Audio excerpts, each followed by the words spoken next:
Let's talk about arm fatigue, term I'd never heard of until recently. But here's the thing.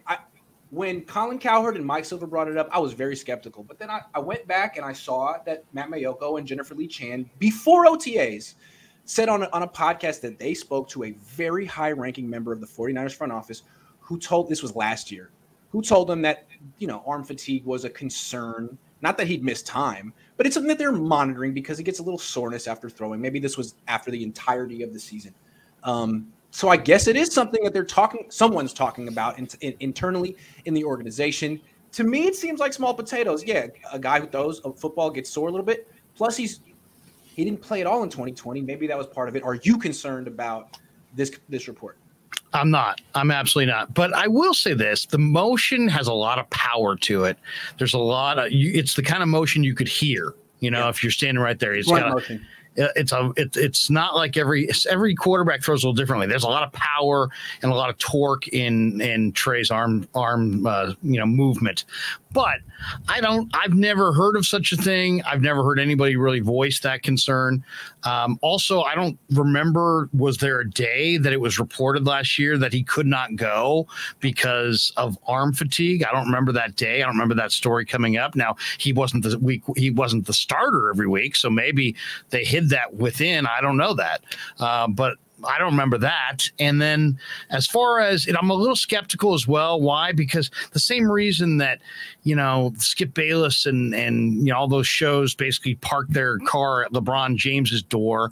Right. I've seen it and you've seen it. If you do a video on the baseball giants, you may get this kind of reaction. You're going to get double that if it's on the Niners. You're going to get quadruple that if it's on Trey freaking Lance. And I've seen it. So since I've seen it and I know you've seen it, we're a little bit more skeptical, I think, because it's easy to see that, hey, just park your car at Trey Lance Avenue, report anything, and that will be good for your company. That will be good for your show, the growth of your network, whatever company, whatever you're looking for.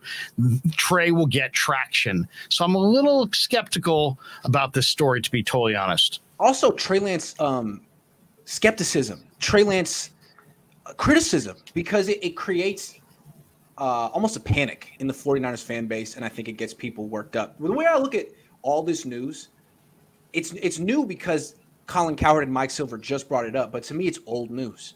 This is what Matt Mayoko and Jennifer Lee Chan were talking about before OTAs. Ryan Harris before OTAs. This must have been something on the Niners' mind during the offseason, before OTAs. Then Trey Lance comes in and eviscerates the Niners' defense. Everyone from D'Amico Ryans to Trent Williams gives the kid big-time praise that they didn't give him before. Seems like old news. I mean, I'm not really concerned about it. I think a lot of these reporters need to get new information post-minicamp about how the Niners feel about Trey Lance now.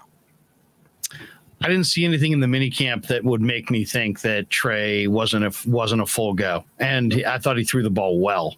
Thought he threw it accurately in the red zone that second to last day. I thought he threw it accurately down the field the last day. To me, I've seen improved accuracy from what I saw last year. So I don't know. And as far as that's just accuracy, the accuracy part of it, the fatigue part, I guess we'll never really know the answer, the truth on that. But I've never heard of such a thing. As far as I've heard like Brandon Crawford talked about it, Grant, at the end of spring training. The spring training and you start to throw and it's February and now you've thrown for 2 straight weeks and it's the middle of March. It's still spring training. And it's like, oh yeah, there's some arm fatigue and soreness that you throw through to build up this and that. And then your arm gets stronger. I've heard of that, but I don't know that I'm not concerned about Trey's arm fatigue potential long-term. Me either. And it's like, the way Mike Silver reported it is that he actually said that there are days when Trey Lance throws a lot and the next day he can't throw at all. If there were a day where he couldn't throw at all, I mean, the entire practice isn't open to the media, but the first half hour is where they're warming up. Quarterbacks throw a lot of passes in that warm-up period before it's team drills. I mean, they might be 100 passes. If he didn't do any of that, it'd be a story. A lot of people would see it. People would talk about it. So I don't think it's ever happened where he actually had to take a day off. What Mayoko said before OTAs is that the Niners were sort of considering maybe monitoring it and putting him on a pitch count in certain situations, but nothing about days off. And maybe this was just something that happened over the course of a long season. As you know, he's a rookie, he's 21. It was December. Maybe he got a little soreness down the stretch of the year, but I don't think it's anything that's an issue right now. It feels like old news. Yeah, I mean, or not a non-story altogether. Yeah, I mean, I don't see this. And it does make you wonder, though, about the source and their motivation. Other than that, I have no concerns about Trey. And then the other thing that's kind of weird is that, you know, Mike and Colin are people that report things that other people see. You know, I get that. But if you were there yourself and you saw it, you know what I mean? I'm not seeing any of those things there. Yeah. And I was there. So you're going to tell me that you know more because you talked to somebody from above, but you know, we just watched him throw and there were no signs of fatigue.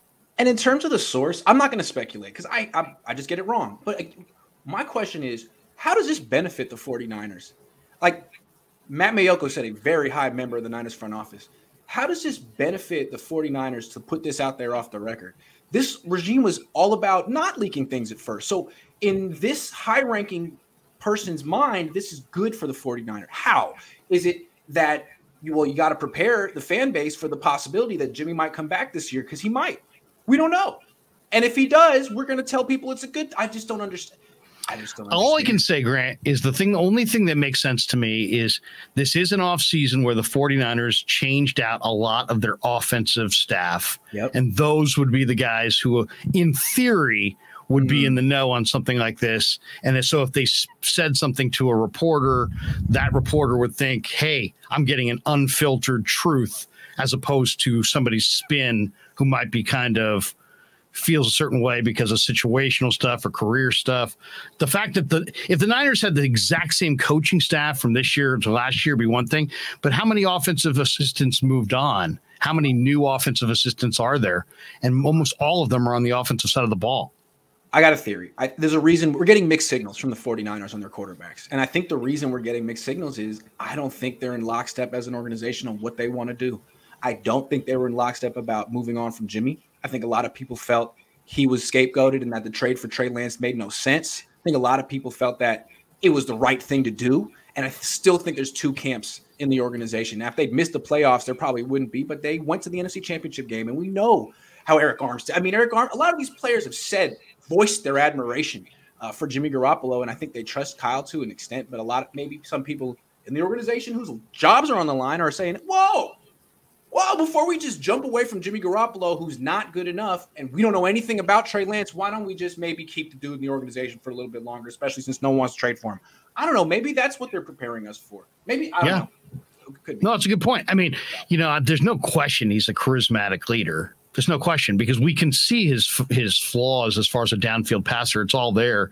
And the mistakes that he makes are mistakes that he kind of repeats and late in the down, over the middle, floats it, doesn't account for the defenders, not that accurate down the field, definitely not very accurate outside the numbers. We'll have 3 or 4 moments a game sometimes that are just like, what? So we see, it gets hurt a lot. We see the flaws, but they like the guy. Clearly, he's very popular.